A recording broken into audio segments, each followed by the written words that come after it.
Hello, everyone. Welcome, and thank you so much for joining us today.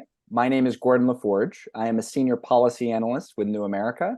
Our panel today is co-hosted by New America's Planetary Politics Initiative and the Political Reform Program as part of the Future of Institutions, which is a project initiated and sponsored by the Rockefeller Foundation. Future of Institutions is motivated by the observation that institutions are essential for managing the global challenges we face, and yet for various reasons are not up to the task of addressing those challenges. One shortcoming is that they generally govern with a focus on the short term, something of a myopia that is out of step with the long time horizons of the problems that we face, like climate change, and it's one that discounts the importance of future generations. So fortunately, many policymakers are beginning to recognize the importance of governance that prioritizes the interests of future generations. The UN is developing a declaration on future generations, and intergenerational justice is a major focus of the UN's Summit of the Future to take place next September. There is a lot that these efforts can learn from Indigenous communities, many of which govern with a long-term orientation that considers the interests of the future.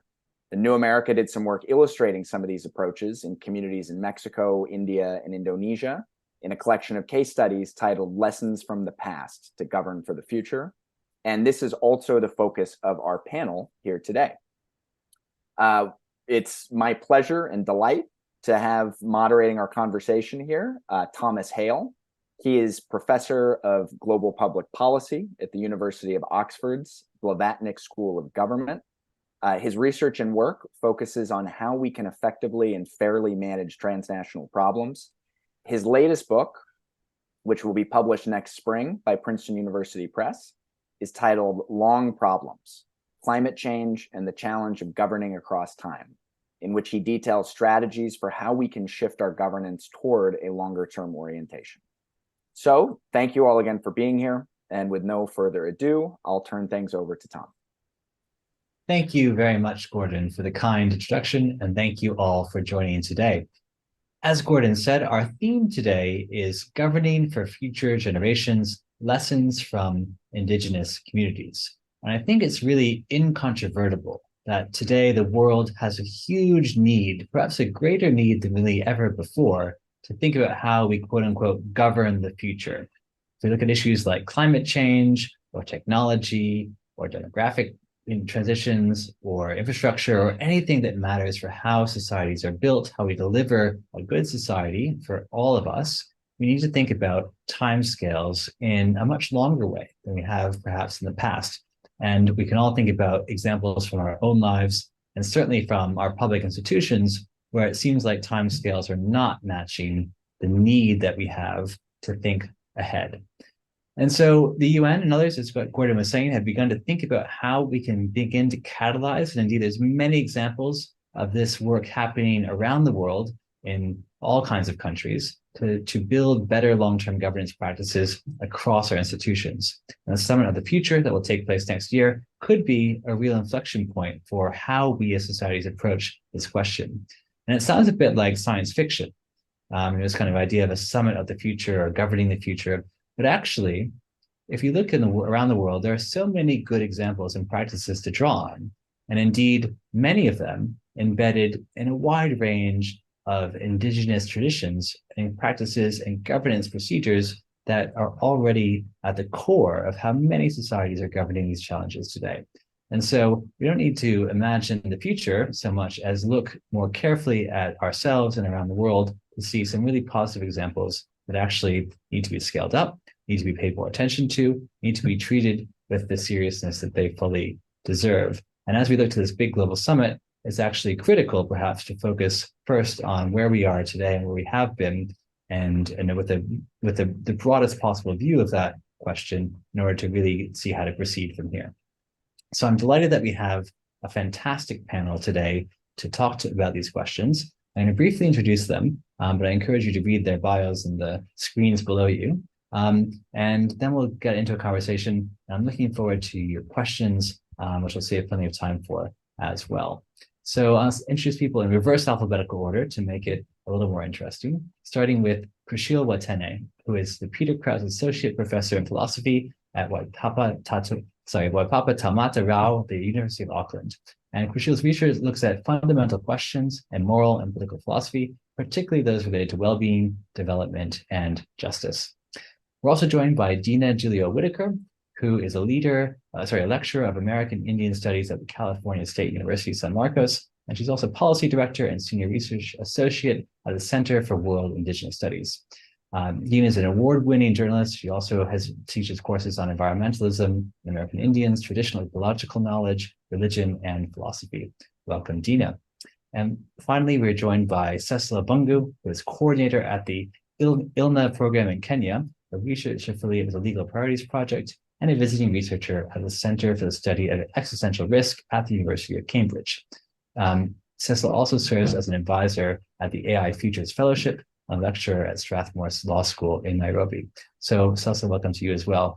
What a great group to get into these questions with. So I'd like to start us off by turning to each of you and asking you to say a few words about some of the practices, some of the procedures, some of the governance technologies, if I can put it that way, that you see working in the various kinds of Indigenous governance practices that you're looking at and working with. Where are we seeing these actually? What are they, and where are we seeing them work? And I wonder if we could start with you, Crucial, to kick us off.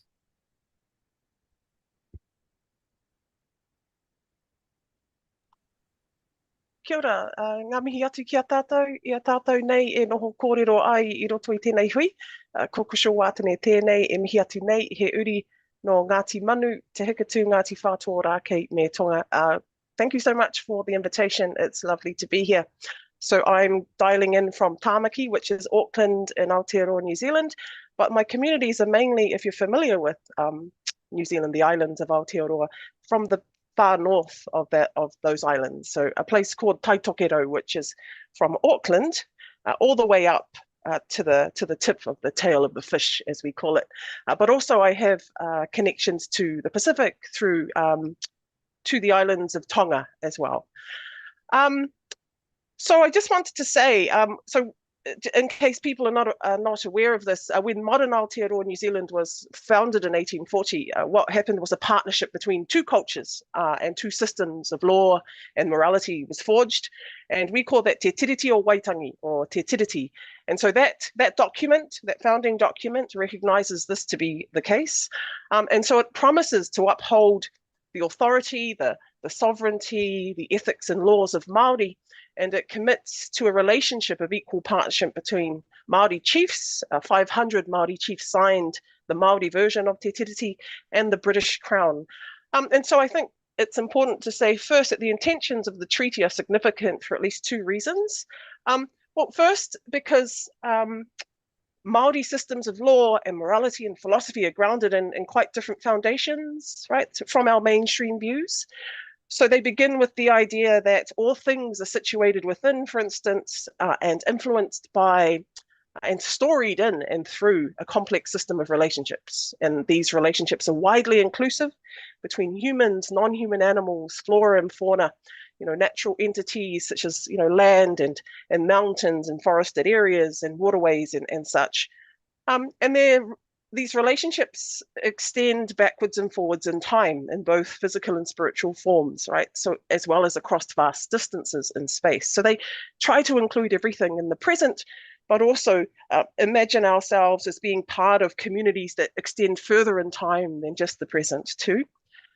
And so what that means is this idea of valuing relationships and relating well is essential to a well-functioning community for Māori communities. And by that, we just mean, valuing relationships means to recognize the importance of that complexity and that varied network of social and environmental connections and separations in which we live our lives. And what it means to relate well means to seek to cultivate and to negotiate and to navigate these relationships, right, on a day-to-day basis. And so the second reason, just quickly, why Te Tiriti is significant for a conversation about this kind of thing is because it entails duties and responsibilities to work together in equal partnership on collective concerns. So when it comes to common concerns, genuine engagement with Māori tribal communities, there's a network of Māori tribal communities across the country, and that's really critical based on Te Tiriti. And we have to do that in ways consistent with our collective needs and our goals and our values, our different values. And so that necessarily involves facing all sorts of things, history, and also pursuing appropriate and enabling collective futures. So one of the things that we find, hopefully this will make sense now, is that we get co-governance models in Aotearoa New Zealand. Right, and the stories behind these initiatives, and there's quite a few of them, the Waikato River Authority or Ake Reserves Board, the stories behind them, how they've developed, can be different. Sometimes they're the outcome of treaty settlements, with which many communities are still going through. One of my own communities of Ngāti Manu in the north, we're going through a treaty settlement process. But sometimes they're not part of treaty settlement processes. We also find legislative developments in environmental law, as we've probably heard about, such as the granting of legal rights to natural entities, that provide kind of really interesting and important insights for relational restoration in more permanent forms. And one of those, an example that I'd like to use, is Te Urewera Act of 2014, which gives legal rights to the forested area of Te Urewera in order to strengthen and maintain the connection between the tribal community of Tūhoe and that forested area. And so what else it does, which is really important, is it recognizes Te Urewera Act, the different kinds of relationships that not just Tūhoe have with the forested area, the tribal community has with the forested area, but the importance of that area for other Māori too, and the importance of that area and the importance of relationships to that area for all New Zealanders. So it actually maps the different ways in which we can relate to the forested area and the kinds of responsibilities that come out of those relationships. And so it doesn't just recognize the importance of Te Urewera for the tribal community of Tūhoe as kaitiaki, as stewards of that area, which we could maybe go on to talk about later, but the way in which any kind of co-governance model must recognize the multiple relationships that we all have with this landscape, and the importance of understanding those relationships, recognizing them, and enabling co-governance that celebrates that. Kia ora. Thank you so much, Kushila. It's a really fascinating example, and one that I'd be curious to ask just a quick follow-up question on, which is, so in this model of co-governance and this idea of things being embedded in the land, in these set of web of relationships that are all mutually interdependent, does that make a different sense of time in governance than it would in, say, a system where that sense of coherence and interconnectivity was not the case? And how does that manifest? Absolutely. I mean, maybe I'm sure this will come up again, but there's a tendency, what you find within, so we can talk about governance at that level, but also within Māori tribal communities, there's particular forms of relating well in terms of what we might call sort of governance and what that means for future people.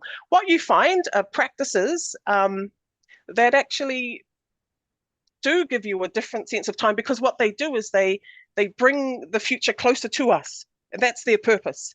Right? If it's the case that we ground a philosophy in relationships, then you need processes and practices that regenerate those relationships all the time, right? So all these kinds of practices are embedded in social practices like language, where ancestors are always in front of us, right? Always present when we deliberate about important decisions. For instance, in marae, which is our kin communities, ancestors are always in that whare, in that house with us, right? Because they're embedded in all the carvings that you're sitting within.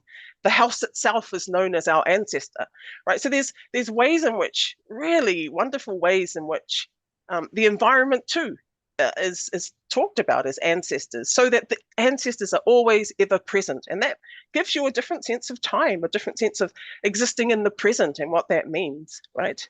And of course, not just ancestors, but present as well, future people as well, are always embedded in the language and the landscape and the plant names and the way in which plants grow and the way in which the ecosystem works together. There's ways in which we embed this idea of intergenerational responsibility and all those things.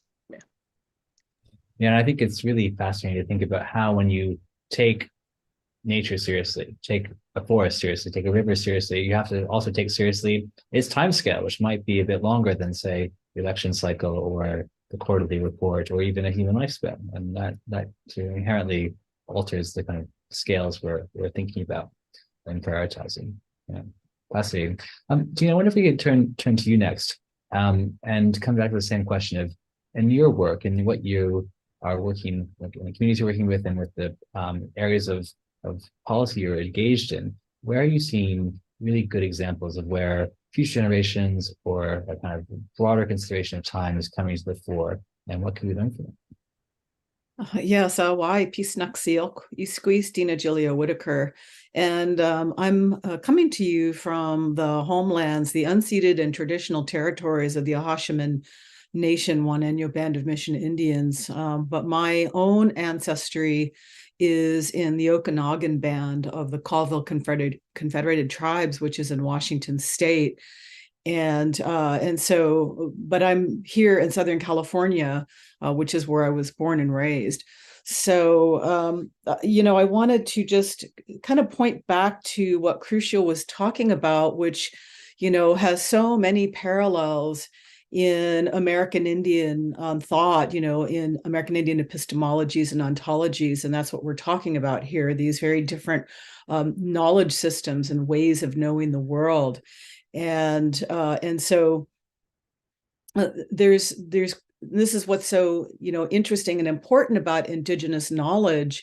Across Indigenous cultures worldwide, we can see commonalities, even though we always have to preface that by saying that there is no one monolithic Indigenous knowledge, but there are commonalities. And the way that we talk about them, where in the institution where I'm at Cal State University San Marcos, and the way we teach our students is by sort of winnowing it down to these 4 or 5 principles that we encourage our own students to embrace and to embody in their own lives. And and Crucial was really centered that idea of relationality, and relationality as really the core concept for Indigenous knowledge across the globe, where how people interact with the natural world is based not on this extractive utilitarian kind of way of being in an environment or on the land, but in a way that's relational. And when it's relational, that implies reciprocity. And so altogether we call this the 4 R's or the 5 R's.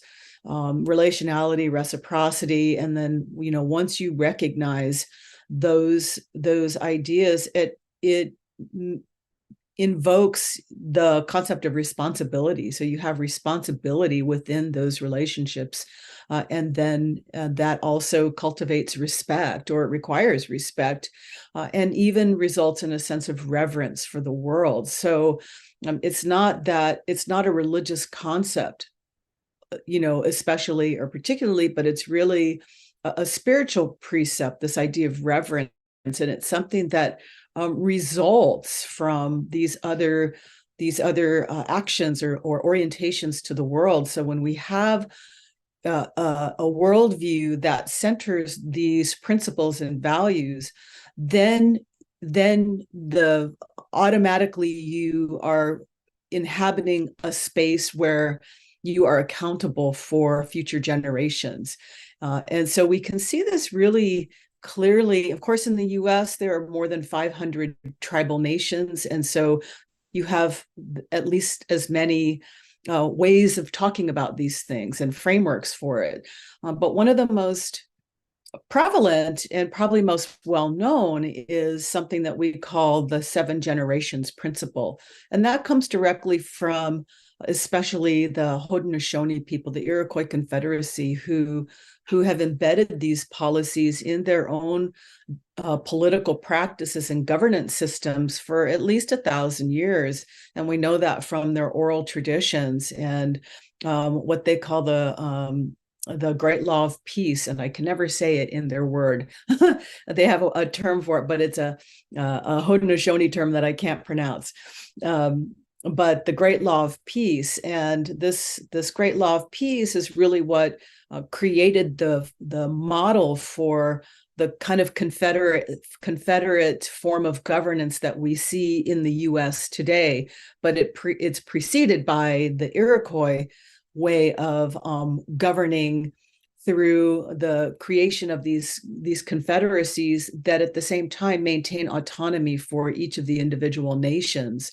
And so so you have this model that recognizes simultaneously autonomy and collective work and governance, and so at the same time, we have this view of the world that recognizes its responsibility to 7 generations into the future. And when you do that, it changes how a society uses land and how it lives within its own ecosystems. And so I think that's really the foundation for what Indigenous knowledge has to offer in terms of governance models, more broadly speaking. And you often hear Indigenous people say that the hope for the future of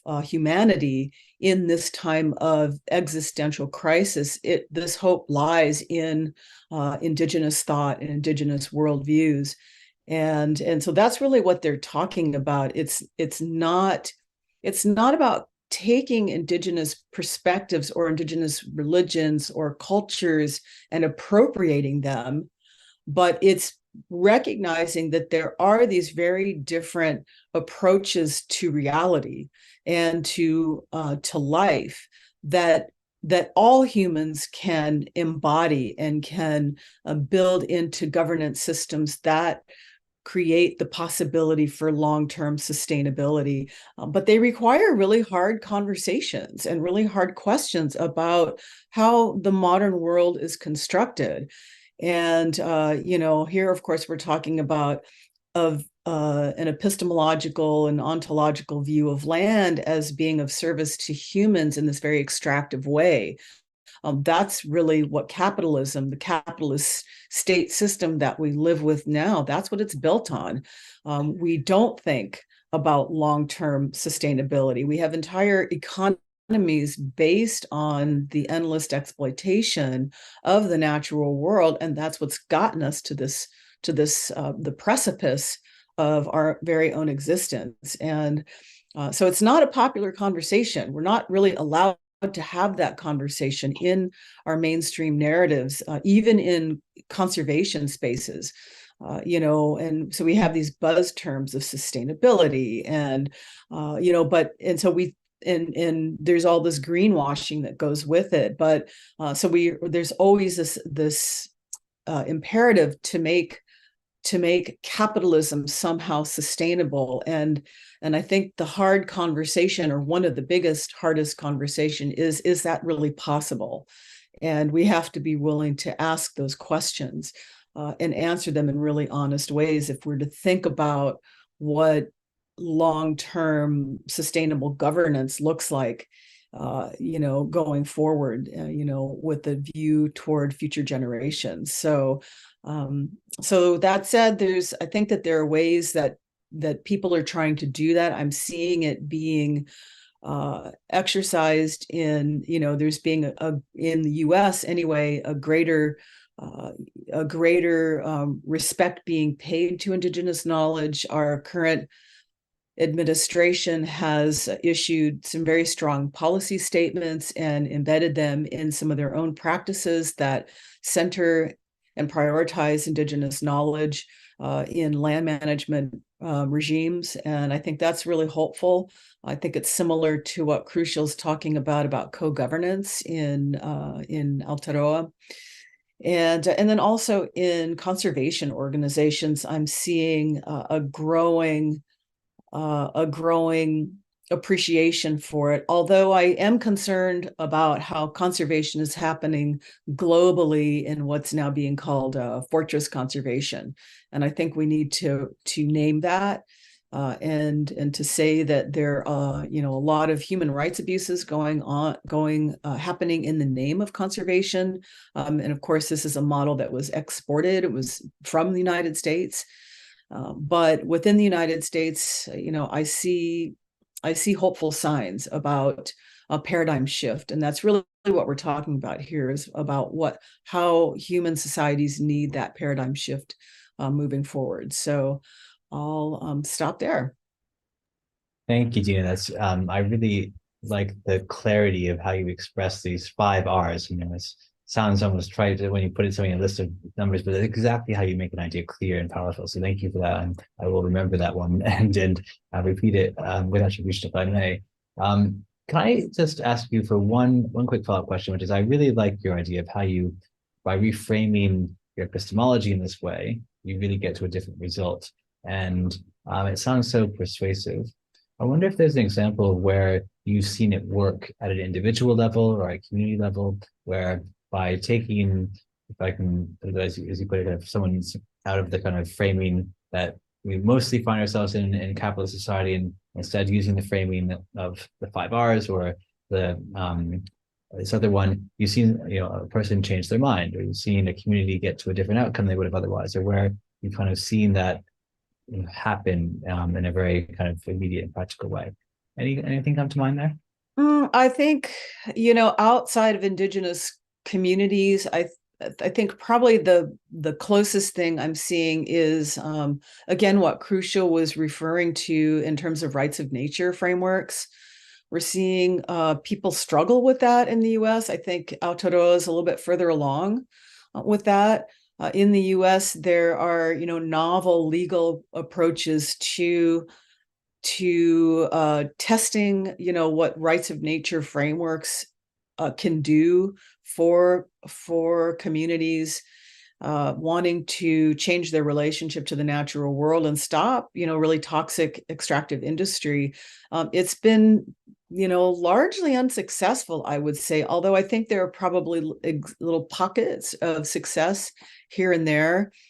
It's even something that tribal governments are incorporating slowly into their own governing frameworks. And you might ask, why would that be necessary if they're already Indigenous societies, with their own epistemologies? And I think the best answer to that question is that tribal governments today are not traditional governments. They are models that were imposed on them through the processes of forced assimilation. And so what the modern tribal council that we have today is just that. It's a really colonized version of an Indigenous governance system. And they know that, I think, for the most part. And there is a move to walk it back and to embed traditional values, customary law into their own legal constitutions. And the way one of the ways that they're doing that is through instituting some of these rights of nature frameworks. So I think that there's a long way to go with that framework, but it is something that seems to have potential promise. Thanks so much. Yeah, I'm going to come back to all of you on this question of how do we integrate different kinds of governance practices in a way that's actually moving us forward, and not one taking over from the other. But let's come back to that theme after we hear from Sissel, who I think I'd love to ask the same question I've asked the others. What, from your work, where are you seeing examples of Indigenous practices really creating some powerful some powerful ways of thinking about problems in a way that may not be coming from other perspectives, particularly on the long-term questions we face? Great. Yeah, thanks a lot. So I'm going to start by explaining the limits of my research. I've not studied what communities are doing now. I think that has some impact on what I can say and what I can't say. I have only studied, my project only studies what, and I quote, traditional African thought looked like pre-colonially. And I review around 13 to 14 communities across sub-Saharan Africa. So that's West Africa, some from West Africa, some from specifically Nigeria, Ghana, well, present day Nigeria, Ghana, some from East Africa, Central. That's specifically from Kenya, Uganda, present day Kenya, Uganda, Ethiopia. Yeah, and then some from Southern Africa, and specifically South Africa. I believe there's Botswana. That's right, and Swaziland. So, yeah, it's more like an intellectual history of how they thought about future people and how they thought about future time. And yeah, but anyway, I'm sure I can still I still have some useful points for the specific question. So in big summaries, some examples of practices which I think lend themselves to what Dina and Crucial have mentioned as a way of thinking, a broad way of thinking, epistemological technique that is more helpful to taking care of the future generations. So let me give some examples now. So there's a lot of situations in which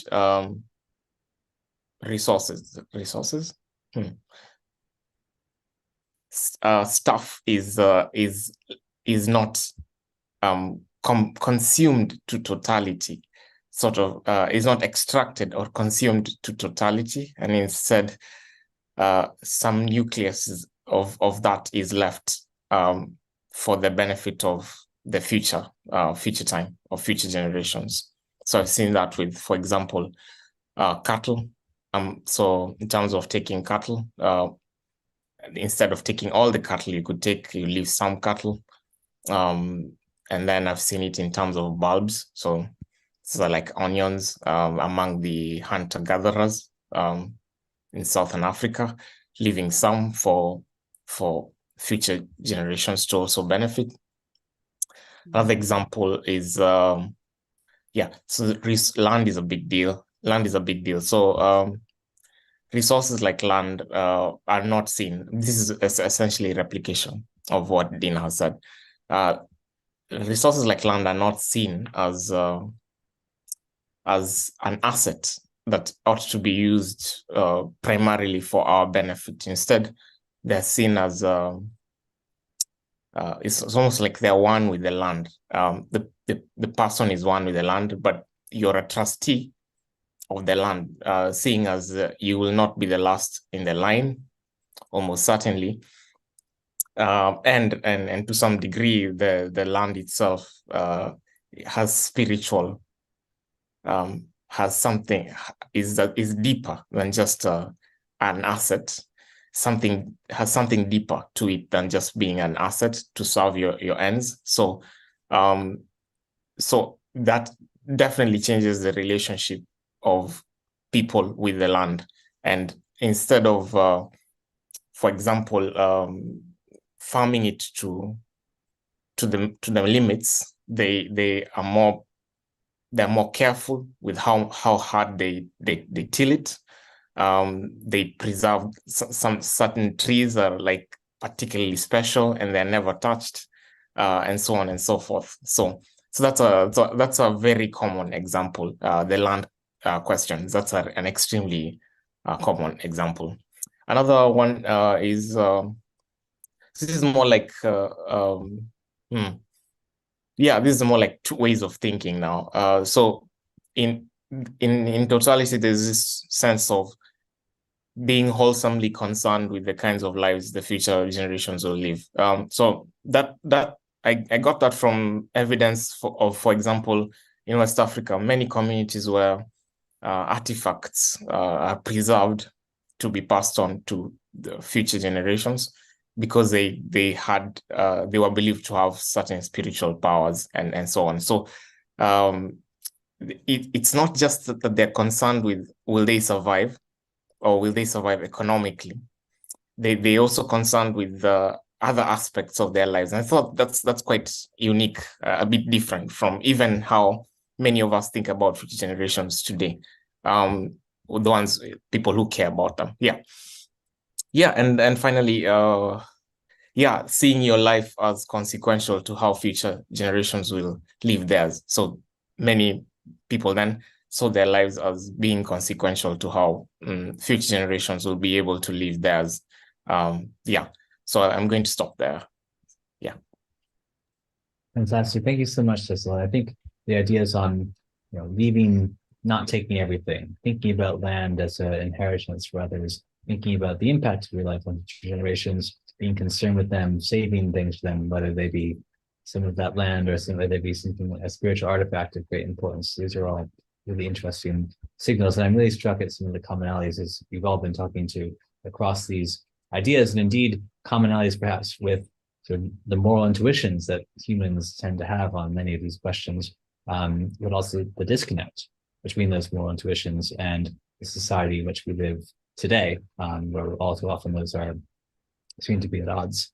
So I wonder if I could go back around and ask our great panel again to see a bit more about what's the implication of the practices you pointed us toward, the epistemologies, the ideas for how we should govern today. And specifically, let's think about this declaration on future generations that's coming up. Let's think about this summit of the future. The world has said we're going to try to become better at this. So what would be your advice to the policymakers who are going to be trying to write those documents and then hopefully implement them going forward? Priscilla, can we start with you again? Kia ora, anō, and thanks to the panelists for really interesting ideas so far, so much to think about. So one of the things that I think is important for what I was talking about for co-governance is that there's a recognition of what we call kaitiakitanga, which is very similar to both what Dina and Cecil were talking about stewardship, about the importance of that idea for all of us. And that kind of relates to something else that Cecil said, which is our concept of rahui, which places temporary constraints on our activities to ensure that we can flourish in the long run. And that goes for, fishing, marine areas, for instance, any kind of harvesting practice. So that's already embedded. So I think what's really important is that motivating and enabling responsibility taking, which is really the challenge, is the lifeblood of something like kaitiakitanga, of stewardship, right? And wider Indigenous notions of those ideas as well. And so I think what it helps us to do is recognize the importance of a number of things, empowering and learning from our local communities for charting change, centering socio-environmental responsibilities in our policy and legal solutions, but also, enabling flexibility and innovation in our processes and practices too, so that we can rethink our responsibilities. Because I think to meet the challenge of intergenerational justice, we absolutely need to do that, we must be willing to transform our theories and our practices in quite profound ways. And we need policies and processes that nurture and cultivate good relationships, that enable rather than constrain these relationships, which is what we find the world over. I think our theories and our practices have to be guided by a commitment to both deeply intimate sort of relationships as well as remote ones, right? Providing guidance for how we foster justice and solidarity within present generations in ways that cultivate a real concern for future generations, that can motivate that concern. And, we need to find the courage to kind of do that, to completely transform and remake development infrastructures and policy making. And because what we find often is this idea that future people are a case in question that needs to be dealt with. It's this kind of problem that sits on its own that we somehow need to sort of speak to. What we find within Indigenous communities is that future people are part of everything that we do, right? From the start, right? That's the kind of change that we need, the kind of rethinking that we need in the world. Kia ora. Thank you so much, Priscilla. I think that's a really powerful way of putting it. Not saying having this sort of box over here that's called future generations that you tick or don't tick, but rather how you make it part of the practice of everything we think about and do. Dina, can I ask you the same question? So what do we take from the approaches you've been laying out and others have been laying out? How can we think about incorporating them into the governance world we see and feel and experience today? So, I always go back to my research project, which is around environmental justice.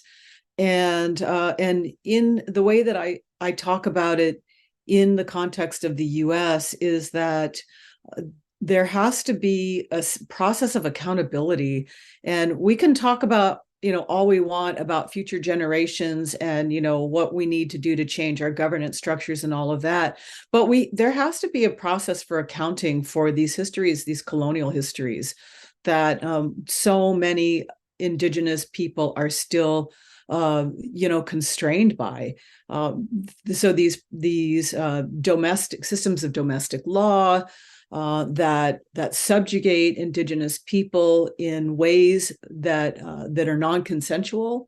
That's certainly the case in the United States. I imagine that's true in Aotearoa and certainly in other settler colonial context. But I think in places like Africa, where Cecil's from, they're still dealing with a lot of internal colonialism as well, even after these decolonization movements of the 50s and 60s and since then. So that has to be grappled with, and there has to be an acknowledgement that this foundation of that colonialism shapes the world as we know it today. The modern state system is founded on it. And that's all about imperialism and these systems of violent repression.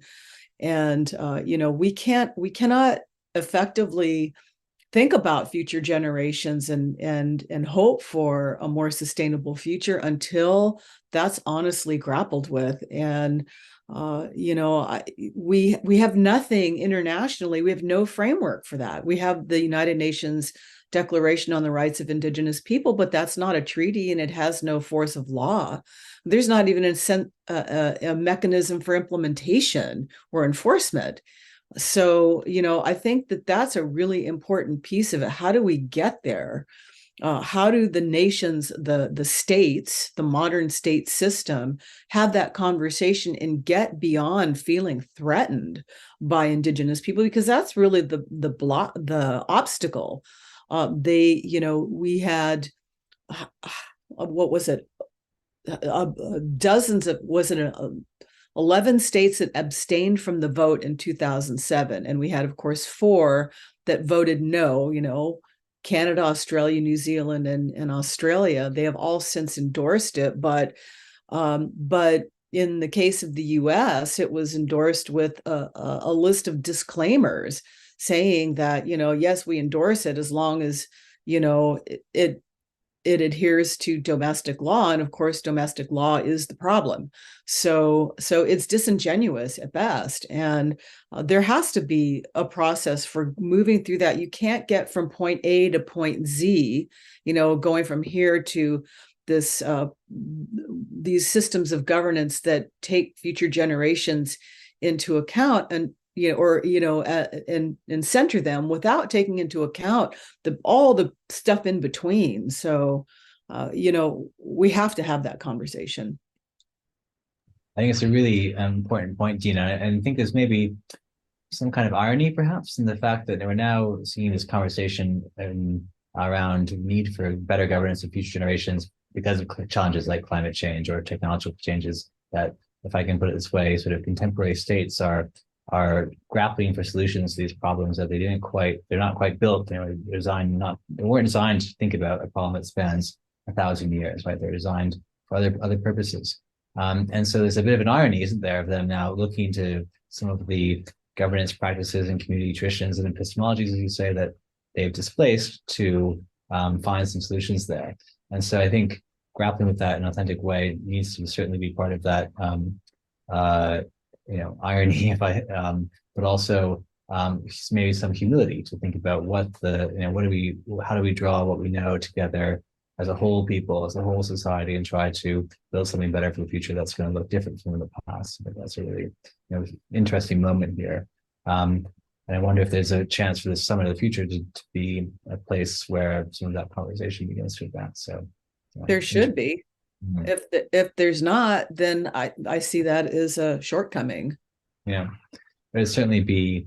I think we'd all agree, kind of not a pretty big failure to sort of gesture toward this idea and invite some Indigenous leaders to come speak in some sort of tokenistic way on these things, and to not actually engage with the substance of what's being said, and that sort of sense. So I think that's a real challenge for most of the processes like the UN. Those of you who have been to them will surely be thinking about this as a clunky, bureaucratic, very political kind of thing. But this is our some of the future, right? This is our chance as a world, all of our societies to come together and say, here's what we'd like to see going forward. So we should be thinking about how to make it successful in this way.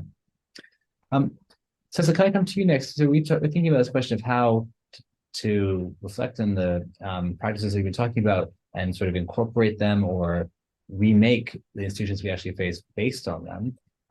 Do you see any examples of that playing out from your perspective? Or and I really, think it's fantastic that you've got this historical perspective on it too, because we need to see what's been in the past to have some models to refer back to. So are there any things you're seeing change around that?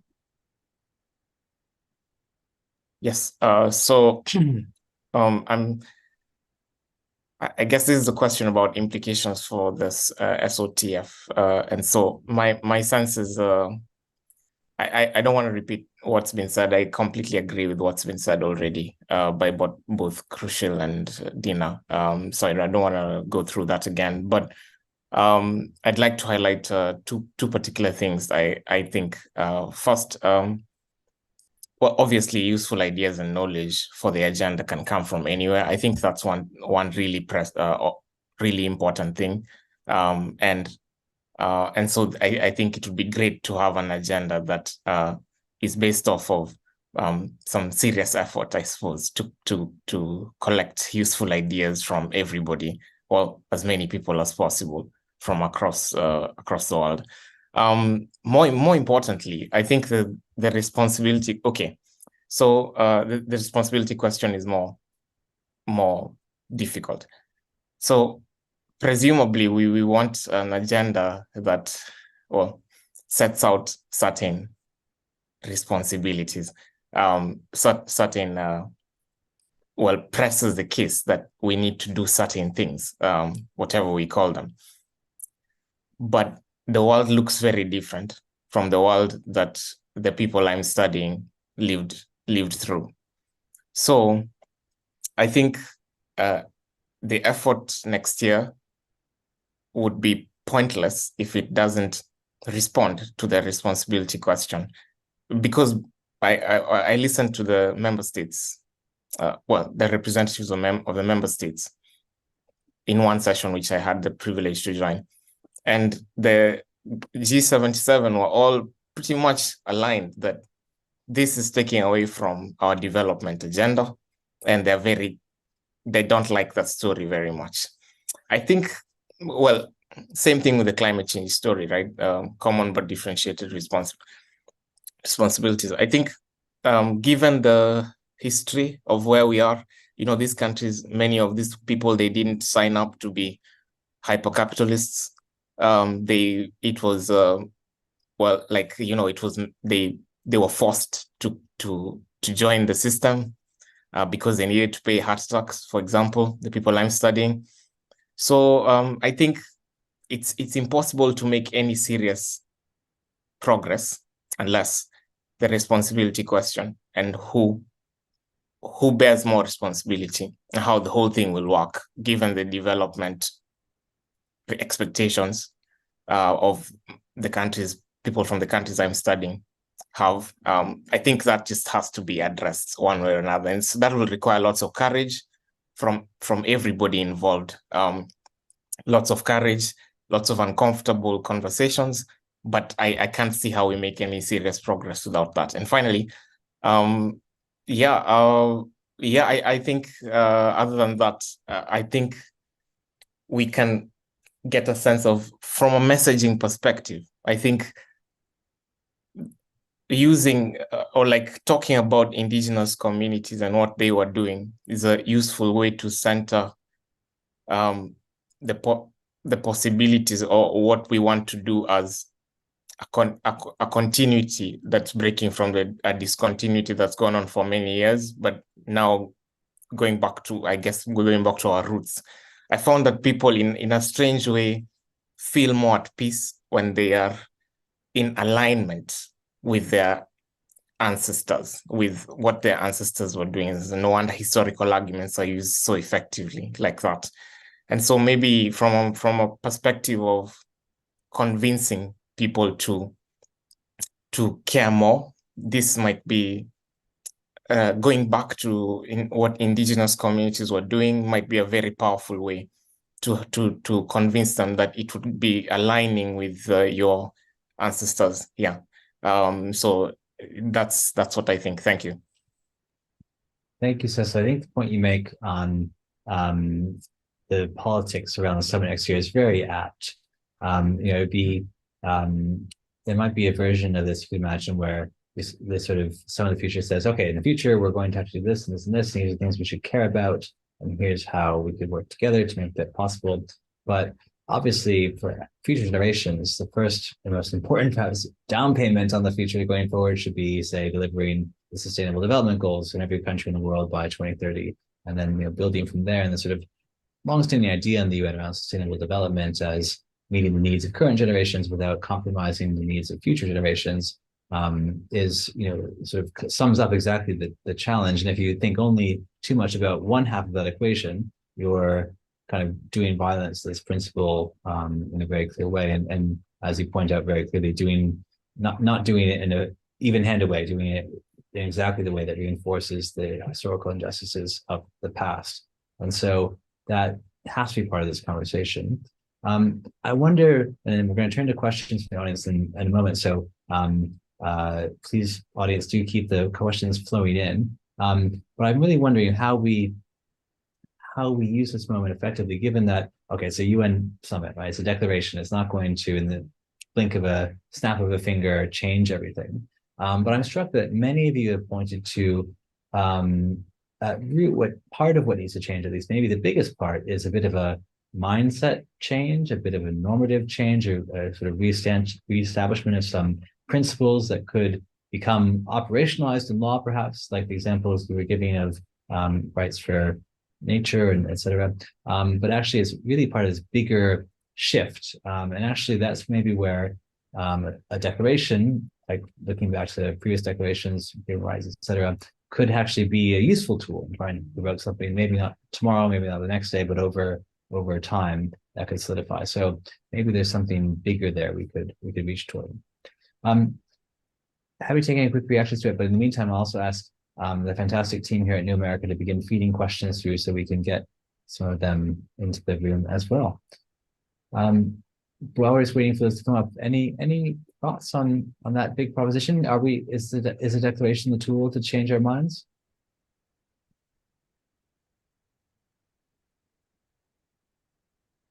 I see, Kashila, you want to come in on that point? Yes, please. Yes, thanks. That's such an interesting question. So again, Cecil, Dina, fascinating, lots to think about. So it reminded me that in the Pacific, we say that we walk forwards into the past and backwards into the future, right? And that what that means, one of the ways we can take that is to say that we look to the past and the collection of epistemic resources that we can find there to help us navigate present and future challenges, right? But it's doing more than that.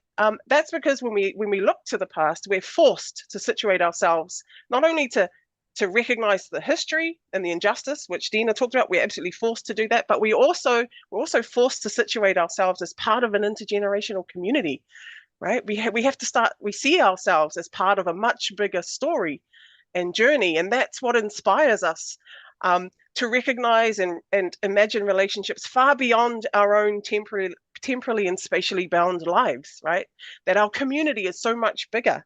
And I think that's the kind of narrative that we need to make change in the world, because for some reason, well, for obvious reasons, the narrative is that our lives, our generation is defined by development metrics and the stuff that we have and all the other things and how destructive we've been. But actually, our generation as Indigenous communities, think about it, wins or loses based on what we leave behind for our descendants. That's where the value of our lives come from, right? And that's such a motivating force for us to think all the time about what that means for how we live our lives now. And if we can somehow change our narrative globally about that, I think we might make some progress. But yeah, that both Dina and Cecil reminded me of that kind of powerful image that Indigenous communities carry. So kia ora. Thanks, Kushil. Dina, or just other comments, very welcome. I'll also throw another one into the mix, which is one of the questions coming online is asking about Central and South America. If there's any of your knowledge touches on examples from there, you'd be welcome to bring that in. Or indeed, that may expand it further. Any other regions of the world that you think we should be thinking toward? Obviously, we can should be thinking very, very globally about this. I'm sure there'll be great opportunities for further resources to be put into onto the website, etc. But also a very practical questions coming through. So, what are some really concrete things that governments could do, like a local government, a city government, a national government, that they could start doing tomorrow, or someone wanted to begin to make change? What could they do to draw from the indigenous governance practices around future generations in particular? Any of those you'd like to pick up? Sure. But at first I had a thought as Krisha was talking. One of the things that I've learned in my years of scholarship and working on international indigenous or indigenous issues within the international arena is that, going back to this question of justice, is that people aren't motivated to change based on morals. I mean, this is just harsh truth. Like, there's been, over the years, from indigenous communities to like member states of the UN, the approach to shame governments and to bring them to task based on these moral arguments, and they haven't worked. And so looking from like a lens of political science, like this is what it looks like to me, is that people don't change unless there's some kind of benefit to the, like that's just the real politic of it, maximize self-benefit or self-interest. And so we have to be realistic about that. And so that if we understand that in those terms, however harsh they are, it can lead us to a different kind of outcome. So if we approach, as indigenous people, if we approach our relationships to colonial governments with that understanding, that what we want to do is be persuasive. And I think we're getting there. I think that the current historical moment is rich with possibility because governments, we are in an existential crisis, globally, and they're starting to listen to indigenous people. They are, because they know that indigenous communities are sustainable by definition, right? That to be indigenous is to have survived, long term in certain ecosystems without destroying themselves. And even indigenous cultures have not always succeeded, and history is littered with examples of them. But for the most part, those kinds of collectivities that we call indigenous communities today exhibit this ability to survive, this ability of longevity. And so there is a recognition now, and I think it's coming out of a sense of desperation. And so it creates an opening for us to have these conversations, but understanding that governments aren't going to change. They're not going to look at changing, magically shifting their own perspectives for future generations unless they really understand that it's in everybody's best interest, and it's really in their own best interest. So, and that's what once that's sort of grasped, then we have the possibility to create meaningful and long-lasting change. So that's just a thought that I had as we were, and I know it doesn't really answer the questions that you posed, but I really wanted to get that out there, because it's something that I've thought about for a long time and increasingly operate from that perspective, like just the real politic of all of this. Well, as a political scientist, what you say resonates very strongly. And indeed, the book that Gordon kindly mentioned, Long Problems, is coming out in the spring, that I've been working on, is trying to really grapple with this question of how, when future generations have no power because they don't exist, they don't even have the kind of power that an oppressed person might have in the present, how can they possibly influence the tooth and nail fights in politics that determine things that affect them? And I think I agree with you that morals alone rarely sway the day. I think the morals can be powerful when they are mobilized alongside constituencies that come together to build power. And there's different kinds of examples of, say, decolonization movements that have been very successful through that, when coupled with harder forms of power, such as economic war crises or even armed conflicts. However, of course, for future generations, those options aren't on the table because they can't, come here and make us do anything. And so how do we think about we kind of have this, their ability to succeed will in part, as you say, depend on their ability to gain allies in the present, all of us who can do something to help them. And that would require, I think, this moral, connective tissue can be a form of building those coalitions, at least in part. But the other example that the group has really spoken to, I think, powerfully has been around the legal side of change. So even though we can't necessarily get people to do things, sometimes if you get lawyers to compel courts to come to the right decisions and recognize rights, you can force changes through the power of law. And there's been some fascinating examples where, say, children have successfully sued their governments to do more on climate change, to better defend their rights going forward. I wonder if that's also a track for forcing change in a way where it's just repeating what people should do is not necessarily enough. We've had some further questions come in, which I should put to you. One of which is around the role of universities. And I think everyone here is attached to a university. And so this maybe is a useful question for us to think through. So what is the role of these kinds of institutions, places of higher learning, in contributing to understanding of new forms of governance, and what can we do with them to really advance this issue? I think all of you are working on this question, so I'd like to hear your thoughts. Cecil, we haven't heard from you yet in this round. Would you like to start us off? Yes, sure. Yeah, great question. I think your book's a testament to the role of universities, right? I haven't read it, but I'm looking forward to reading it. So yeah, I think who else than university professors who get time to think and write books and papers that hopefully may have can be cited in cases, can be used by student groups to movement build. So I think that's one important way that professors get, well, are the best, maybe somewhat the best place people to think about these kinds of things.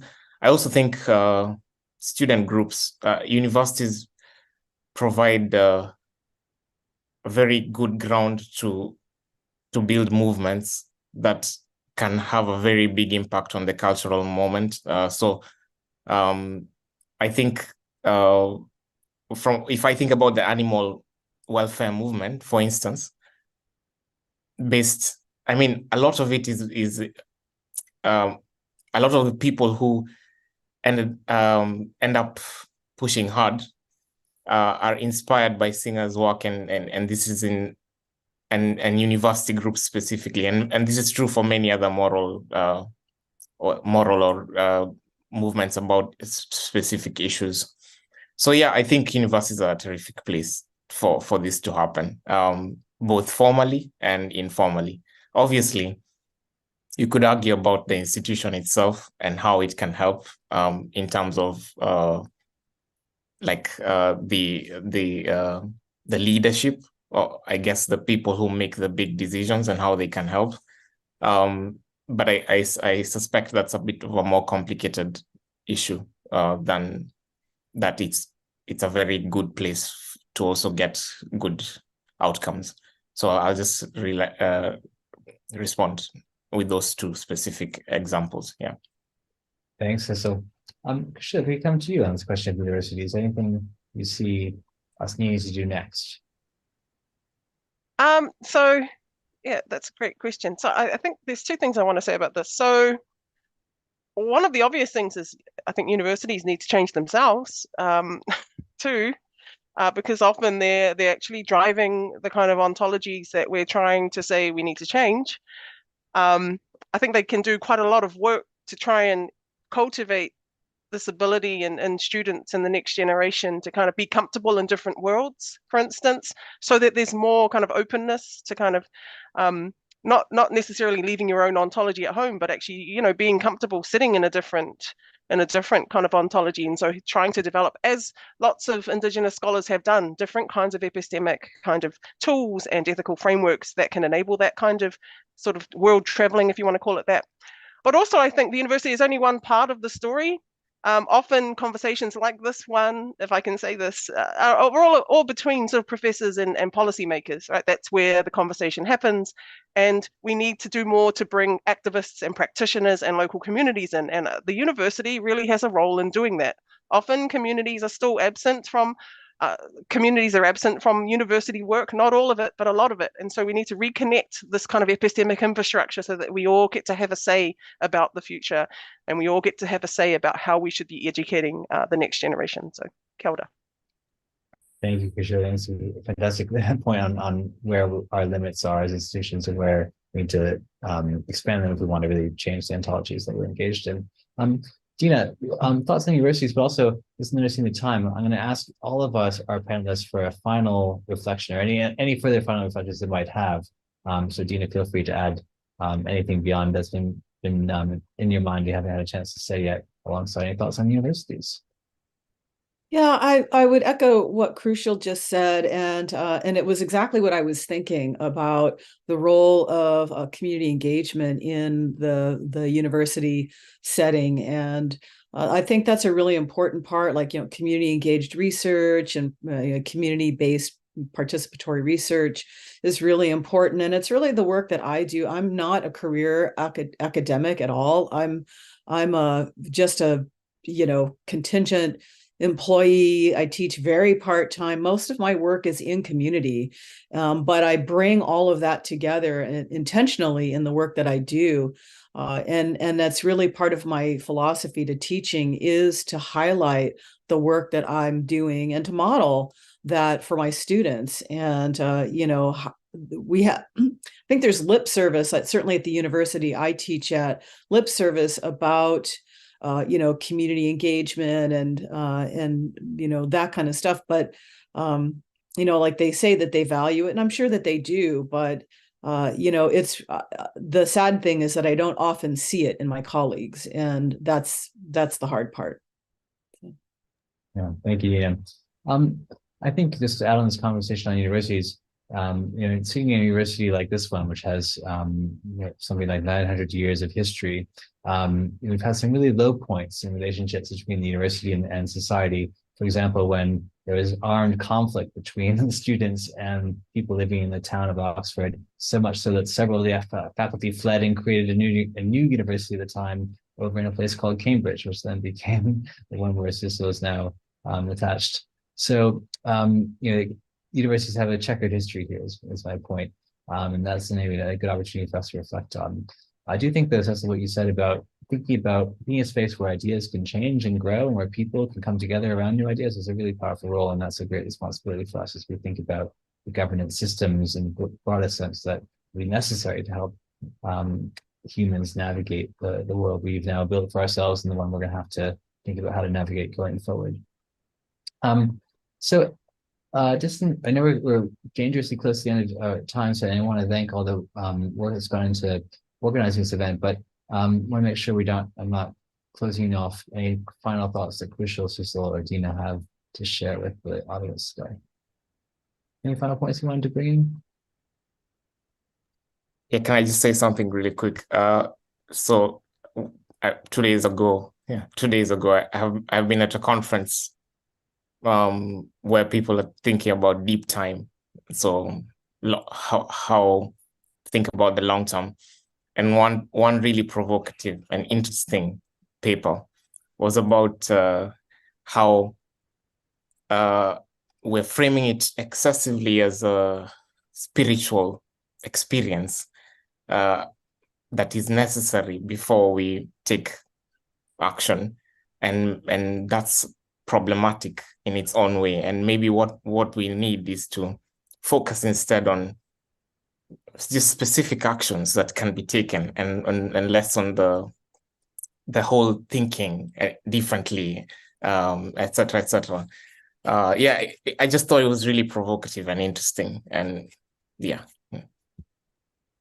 Thanks. I think it's a great note to end on, because indeed, we in universities think a lot about thinking and do a lot of thinking, and action is ultimately where the world comes together. So how do we act in a way that's building toward future generations, a better outcome for future generations, is going to help us also, I think a lot more about it. And indeed, I don't think the world, as people have been saying over this time, needs to kind of invent some complicated new set of governance procedures for doing this well. It's actually just kind of recognizing what we already have, recognizing where our priorities are and where they need to shift.